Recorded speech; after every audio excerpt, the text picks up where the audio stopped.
Electromagnetic induction का मैंने 2021 का एडवांस का पेपर 1 का सवाल उठाया है, वन और मोर देन वन करेक्ट। और ये क्वेश्चन जो जेई मेन देना चाहते हैं, जेई एडवांस देना चाहते हैं, किसी भी साल, चाहे अगले साल चाहे नेक्स्ट ईयर, उनके लिए वैलिड है। आइए देखते हैं। राइट, हाँ, हालांकि जेडब्ल्यू मेन में मोर देन वन नहीं आते, लेकिन आपको कोई भी ये सिंगुलर फॉर्म में, यानी सिंगल आंसर करेक्टिव फॉर्म में इस कॉन्सेप्ट पूछा जा सकता है। राइट, आइए। तो इसमें बेसिकली 3 चैप्टर्स के कॉन्सेप्ट लिए गए हैं इस सवाल में। सबसे पहले उसने एक लॉन्ग वायर की बात कर ली, तो कहीं ना कहीं मैग्नेटिक फील्ड का कॉन्सेप्ट है। फिर उसने एक सेमी सर्कुलर कंडक्टिंग रॉड की बात की है, जो कि किसी टाइम जीरो पर मूव करना शुरू करती है कांस्टेंट स्पीड 3 मीटर पर सेकंड से। राइट, और इसके पिछले हिस्से में उसने कैपेसिटर का कॉन्सेप्ट लगा दिया, CR सर्किट लगा दिया। राइट, तो देखिए 3 चैप्टर्स के कॉन्सेप्ट को ब्लेंड करके आपका जेडब्ल्यू एडवांस का सवाल बनाया गया है। चलिए फटाफट से देखते हैं। तो अब होगा क्या, तो देखने में तो ऐसा लग रहा है कि जब ये semi circular rod, conducting rod जब v की स्पीड से जाएगी, तो इस सर्किट का एरिया जो है वो बढ़ेगा। तो एरिया जब चेंज होगा तो डेफिनेट सी बात है फ्लक्स चेंज होगा, फ्लक्स चेंज होगा तो EMF इंड्यूस होगा।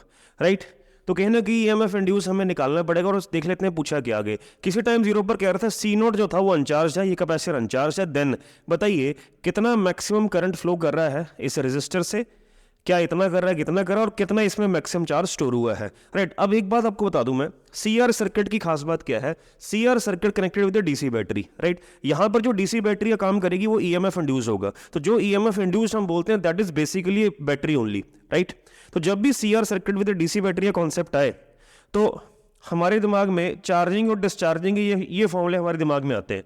Minus this is the formula for charging, and for discharging this is the formula. Right, और ऑब्वियसली ये फॉर्मूले वेरियस अदर फॉर्म्स में कन्वर्ट किए जा सकते हैं। राइट, टाउ टाइम कांस्टेंट है। राइट, अब इस केस में ये जो चार्ज है ये नहीं पूछा, तो बच्चे क्या गलती करेंगे, इस क्वेश्चन की शुरुआत में वो टाइम वेस्ट करेंगे। वो क्वेश्चन की शुरुआत अगर आपने इसी क्वेश्चन से कर दी तो आप लगे रहोगे, you will waste your time, entire time. Because why, ये है इंस्टेंटेनियस चार्ज। उसने पूछा है कितना मैक्सिमम चार्ज इस कैपेसिटर में स्टोर होता है। कैपेसिटर में जो मैक्सिमम चार्ज स्टोर होता है, आपको पता होना चाहिए कि इस इक्वेशन में जो मैक्सिमम चार्ज है that is Q not, not Q।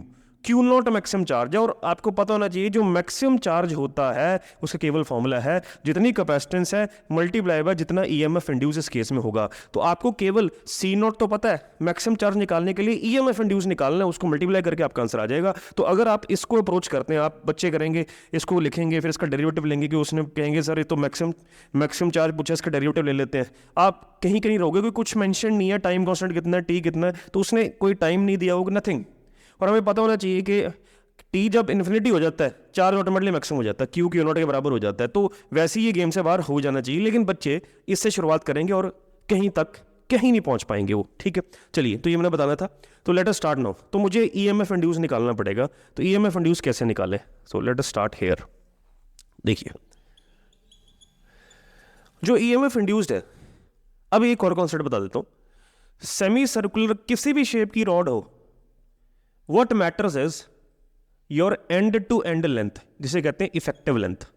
तो एक अगेन ये मोशनल EMF का कॉन्सेप्ट है। एक चीज मूव कर रही है मैग्नेटिक फील्ड में, किसकी मैग्नेटिक फील्ड में, वायर की मैग्नेटिक फील्ड में। राइट साइड पे वायर की magnetic field right hand thumb rule से इट विल बी इनवर्ड्स, हर जगह पर इनवर्ड्स होगी।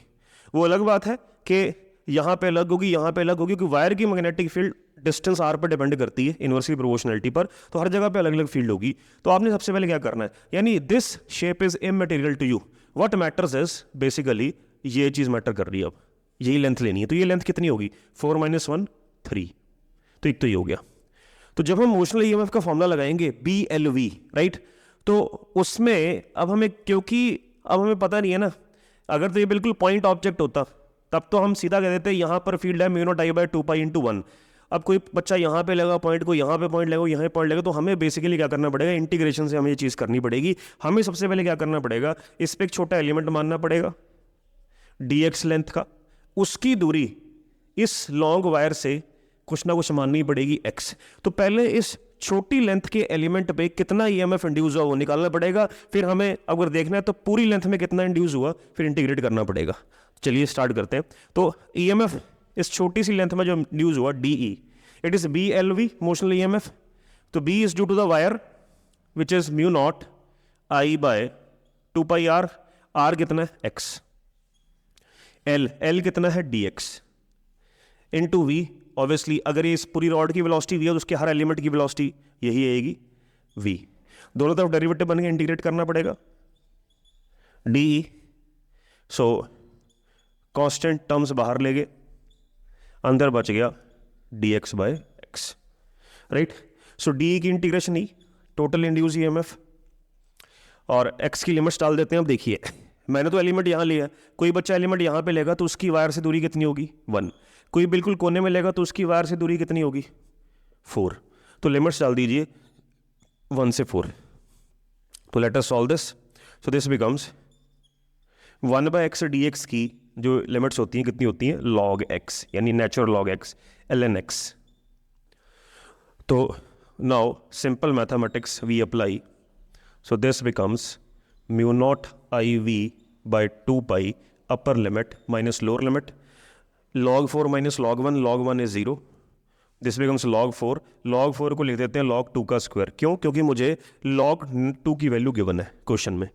तो this can be written as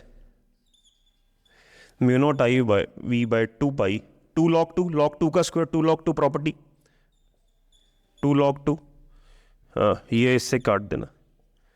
तो इंड्यूस्ड ईएमएफ आ गया mu naught I V by pi into log 2। This is the EMF induced. अब EMF induce आ गया मेरे पास, तो मैक्सिमम चार्ज हम निकाल सकते हैं।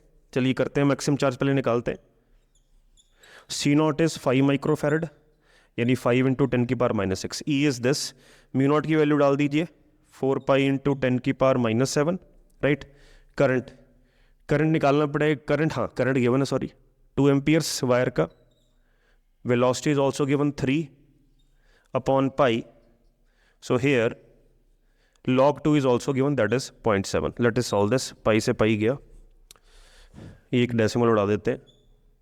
2 7 जो 14, 14 into 5 70 into 4 280। This becomes 280 divide by 10 multiply by 7 13। ठीक है जी, इससे कट गया। सो this becomes the maximum charge.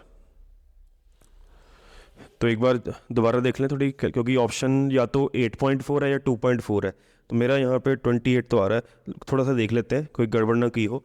तो mu naught I V log by 2 pi, इतना इसमें ईएमएफ इंड्यूस हो गया, राइट। तो maximum charge C into V, C हो गया ये, सी नॉट दिस, वी यानी वो निकाल लिया मैंने,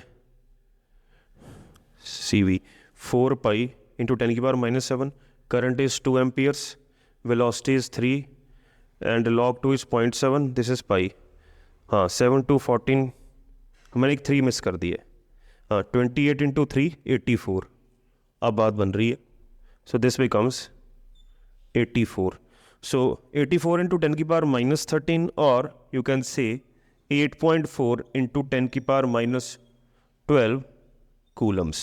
तो this is the maximum charge. I hope it is clear. फटाफट से मैक्सिमम करंट भी निकालते हैं, 1 मिनट।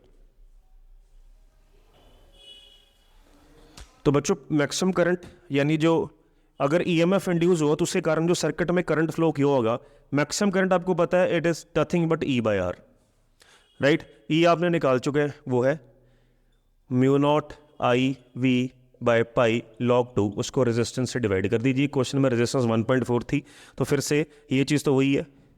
चलो मैं फिर भी पूरा कर देता हूँ यहाँ से। तो let us see, mu naught is again 4 pi into 10 की power minus 7। Current is 2 amperes given in the wire, V is 3, log 2 is 0.7। तो this is pi, resistance is 1.4। तो ये ख़त्म हो गया, 2 से गया, पाई से पाई गया, 2 से ये गया, 3 4 या 12।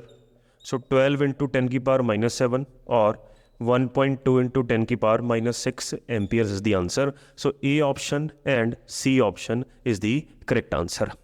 चलिए आगे बढ़ते हैं।